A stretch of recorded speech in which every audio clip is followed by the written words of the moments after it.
Dios le bendiga, amados hermanos, muchas bendiciones. Nuevamente continuamos en esta ocasión con lo que es la parte número 4 de la seguridad de gracia y de salvación. Hoy vamos a concluir, gracias a Dios, ya con esta parte, con este tema.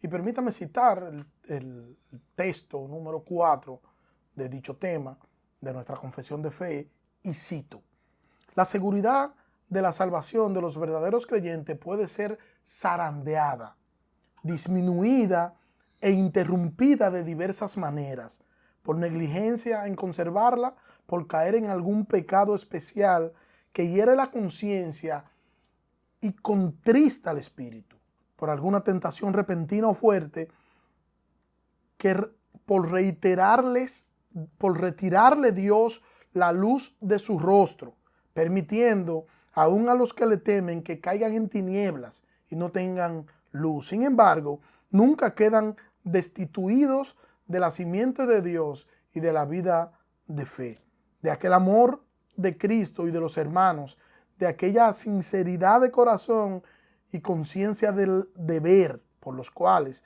mediante la operación del Espíritu, esta seguridad puede ser revivida con el tiempo, y por los cuales, mientras tanto, los verdaderos creyentes son preservados de caer en total desesperanza. ¿Qué estamos nosotros viendo aquí? ¿Un creyente puede caer en un estado deprimente? Sí, eso es posible. Un creyente puede caer en una situación así, en una situación donde, bueno, alguien pueda hasta mirarlo y cuestionar la cristiandad de ese creyente por la forma pecaminosa en la que se está comportando. Ahora, si es un creyente genuino, este creyente volverá a encarrilarse porque será guiado por el Espíritu Santo a volver a hacer lo que tiene que hacer. No va a permanecer, sino que va a ser preservado de caer de manera total en la desesperanza, tal y como nos dice el texto de nuestra confesión de fe.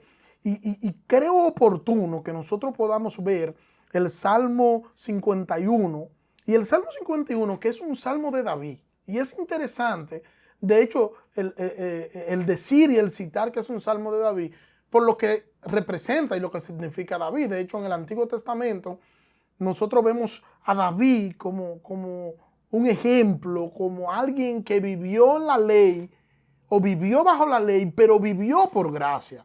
Ese es David, a quien hoy muchos quisieran parecerse por todo lo que David significa, el gran hombre de Dios, un hombre que tenía el corazón conforme al de Dios, un hombre de la talla de David. Sin embargo, nosotros vemos cómo David en determinado momento estuvo esa relación con el pecado, donde David en cierto momento lo vemos como desviarse del camino y luego entonces volver de nuevo a tomar el carril. El Salmo 51 es un salmo de David, como ya he dicho, y este salmo lo escribe David cuando se llegó a Betsabé y el profeta Natán lo visita. Permítanme leer del versículo 8 al versículo 14. Hazme oír gozo y alegría, que se regocijen los huesos que has abatido. Esconde tu rostro de mis pecados y borra mis iniquidades. Crea en mí, oh Dios, un corazón limpio y renueva un espíritu recto dentro de mí. No me eches de delante de tu presencia y no quites de mí tu Santo Espíritu. Restituye el gozo de tu salvación y sosténme con un espíritu de poder. Entonces enseñaré a los transgresores tu camino y los pecadores se convertirán a ti. Líbrame de delitos de sangre, oh Dios, Dios de mi salvación. Entonces mi lengua cantará con gozo tu justicia. Hemos dado por hecho que nosotros, aunque somos cristianos, que nosotros aunque oramos, que nosotros aunque leemos la Biblia, que es la palabra de Dios, aunque nos congregamos los domingos, aunque pertenecemos a un grupo de oración, a pesar de todo eso, a pesar de nosotros estar convencidos de tener una relación personal con Cristo, el pecado nos ataca. Y no es el pecado externo, no, es el pecado que nosotros llevamos dentro. El problema del pecado no está en mi hermano, el problema del pecado está en mí. Yo soy el portador de ese mal. Yo estoy dentro de una lucha campal. Estoy en un proceso de santificación y aún siendo creyente, yo debo cuidarme porque el pecado aún mora en mí. Yo no me he librado en totalidad del pecado y yo debo tener cuidado con eso. Y yo tengo que ser cauto porque puedo confundir mi concupiscencia con lo que Dios quiere que yo haga. Y puedo hacer incluso hasta justificar lo que yo hago. Puedo justificar mi maldad, puedo justificar mi pecado cuando esto no agrada a Dios. Sin embargo, yo puedo justificarlo diciendo que sí o tratando de tomar textos bíblicos a la ligera sin su contexto, simplemente porque yo quiero justificar una acción mía. Lo que quiero es que nosotros podamos entender con todo esto es que nosotros tenemos un problema interno que no lo vamos a resolver ignorándolo, ignorando el mal que llevamos dentro, ignorando el pecado que nos gusta. Nosotros no vamos a resolver el problema. Es enfrentando con la palabra de Dios ese problema, ese pecado que nosotros llevamos dentro. Nosotros somos propiedad de Dios. Dios es nuestro dueño, pero aún así nosotros lo ofendemos a Dios. Aún así nosotros pecamos contra nuestro Dios. Y es lo que David está viviendo en el Salmo 51. Mire los versículos que anteceden lo que ya yo leí, desde el 1 en adelante. Ten piedad de mí, oh Dios, conforme a tu misericordia, conforme a lo inmenso de tu compasión, borra mis transgresiones. Lávame por completo de mi maldad y límpiame de mi pecado. Porque yo reconozco mis transgresiones y mi pecado está siempre delante de mí. Contra ti solo he pecado y he hecho lo malo delante de tus ojos. De manera que eres justo cuando hablas y sin reproches cuando juzgas. He aquí, yo nací en iniquidad y en pecado me concibió mi madre. He aquí, tú deseas la verdad en lo íntimo y en lo secreto me harás conocer sabiduría. Y el versículo 7, purifícame con hisopo y seré limpio. Lávame y seré más blanco que la nieve. Cuando el creyente logra ver con claridad su maldad sin justificarse, solo viendo que es él el responsable de lo que ha hecho. Yo pequé, yo hice lo malo, yo cometí el error. No sé si ustedes recuerdan a Adán. Adán, esto fue lo que hizo. Yo no soy el culpable. Parafraseando lo que hizo Adán, o lo que dijo Adán, yo no soy el culpable. Yo no te mandé a ti a darme mujer, le dice Adán a Dios. Pero ¿cuál fue la respuesta de Eva? No, yo no soy culpable. Es la serpiente, porque la serpiente me engañó. Cuando una persona está buscando un culpable de su pecado, un culpable de lo que ha cometido, es una persona que no está arrepentida. El arrepentimiento nos va a hacer ver dentro de nosotros, no fuera. El que está realmente arrepentido mira hacia adentro, no mira hacia afuera, porque el Espíritu Santo lo va a hacer ver hacia adentro. Y reitero, el problema no está fuera, el problema está dentro. Y cuando tú buscas una respuesta fuera de ti, te estás viendo como una víctima y quieres buscar la responsabilidad en otro. Y es lo que yo estoy diciendo. No busque el culpable de tu maldad fuera. Tú eres el único culpable del mal que hay en ti, no es nadie más. tú eres el único culpable de tu pecado. David dice que en pecado nació, en pecado me concibió mi madre.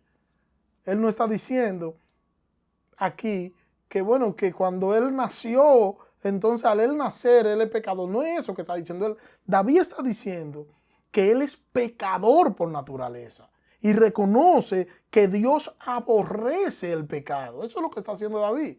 Y reconoce que él está sucio y reconoce que necesita ser limpiado. Pero David reconoce que el único que lo puede limpiar es Dios.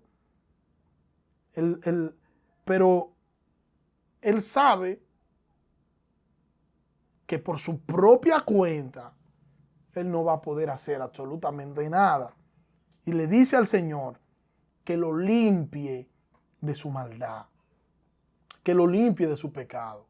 El pecado se había robado el gozo del corazón de David. La maldad ejecutada por David se había robado su gozo. El gozo del creyente, el gozo del cristiano, no depende de algo externo. Nuestro gozo debería estar en Cristo. Jesucristo debe ser el gozo del creyente. Pero David había ofendido a su Señor con su pecado. Y el gozo no está disponible para David porque había contristado al Espíritu.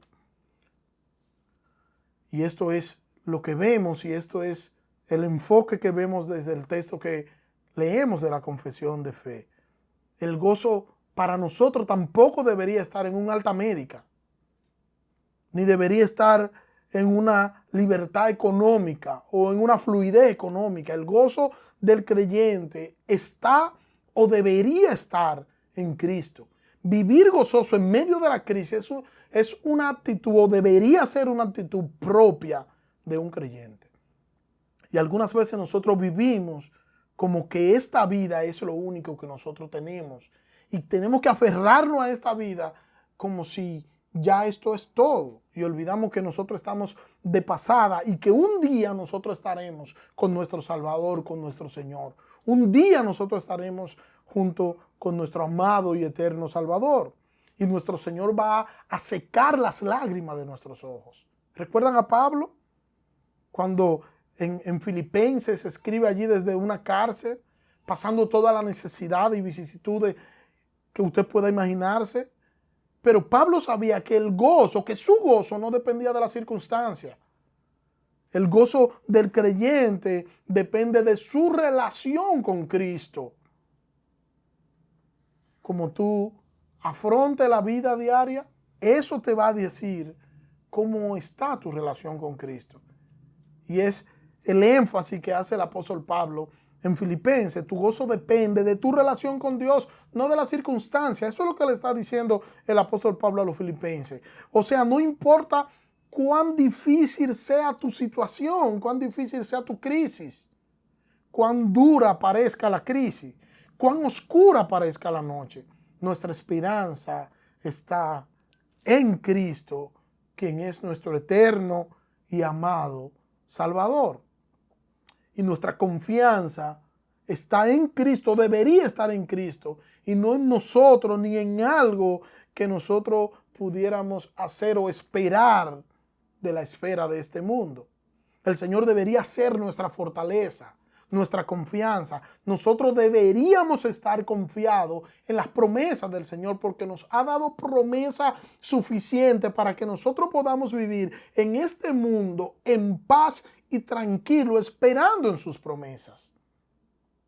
David dice que ha pecado y que ese pecado se ha robado su gozo, porque debe ir a Dios, debe restaurar esa relación con Dios para que ese gozo pueda ser restituido. Eso es lo que está diciendo David aquí. Porque la ofensa a Dios, él ha ofendido a Dios, y esa ofensa a Dios debe producir en el corazón de este hombre y en el corazón de nosotros, debe producir o debería producir humillación. Y esa humillación entonces va a terminar en arrepentimiento. Pero aquí cabe una pregunta. ¿Te perdona el Señor? Por supuesto que sí. Ya te ha perdonado en la cruz. En el versículo 10, el salmista, aquí en el Salmo 51, David hace una mirada hacia atrás y reconoce que sus malos pensamientos provocaron todo lo que estaba pasando. Todo empezó primero en la mente de David. Todo empieza primero en la mente de nosotros. Todo pecado empieza primero en nuestra mente porque nosotros empezamos a acariciar el pecado en nuestras mentes. Esto es una guerra silenciosa que nadie puede ver, que solo nosotros la podemos sentir. David estaba en esta batalla, David estaba en esta guerra contra su pecado y fue vencido por su maldad porque se quedó acariciando su pecado favorito. Te dirá, wow, pero qué David más perverso, ¿verdad? No, todos nosotros tenemos pecado favorito, todos. Usted y yo, todos tenemos pecado favorito, pecado ante el cual nosotros temblamos. ¿Y qué debemos hacer? Hacer lo mismo que hizo José. Correrle al pecado, refugiarnos en Cristo y no confiar en nosotros mismos para nosotros vencer el pecado, porque todavía el pecado nos atrae. David está diciendo, yo acaricié malos pensamientos y los dejé tranquilos sin reprenderlo y al final hice exactamente lo mismo que estaba pensando.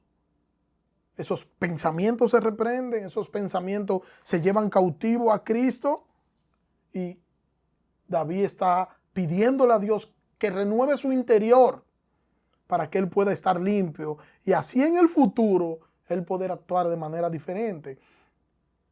Y de manera desesperada, David está clamando, diciendo, no me desampares, no me dejes, no te apartes de mí por causa de mi pecado, no me quites tu espíritu, ayúdame, socórreme, necesito tu ayuda. Levántame, déjame ver tu salvación, devuélveme el gozo de tu salvación.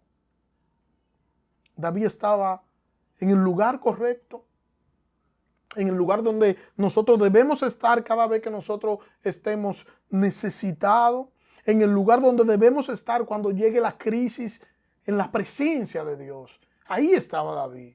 Señor, yo he hecho lo malo delante de tus ojos, perdóname. Ten piedad de mí, ayúdame.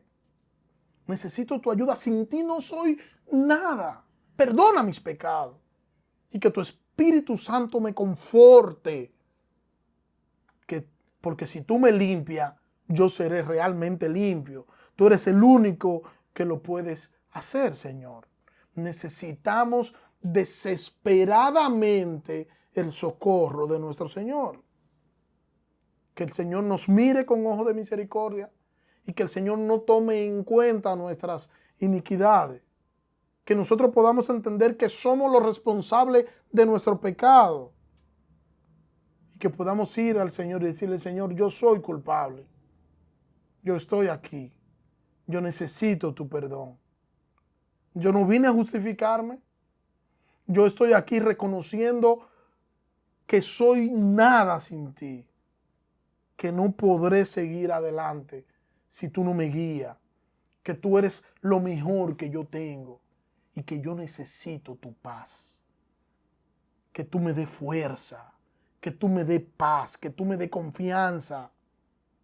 Tenemos que aprender, hermanos, a acercarnos al Señor en arrepentimiento de manera constante. Cada vez que nosotros hagamos algo que sabemos que no le agrada al Señor, acerquémonos, pidamos perdón al Señor.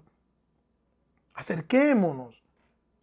Como, no sé si recuerdan al padre del pródigo, que estaba esperando con los brazos abiertos a su hijo que había fallado.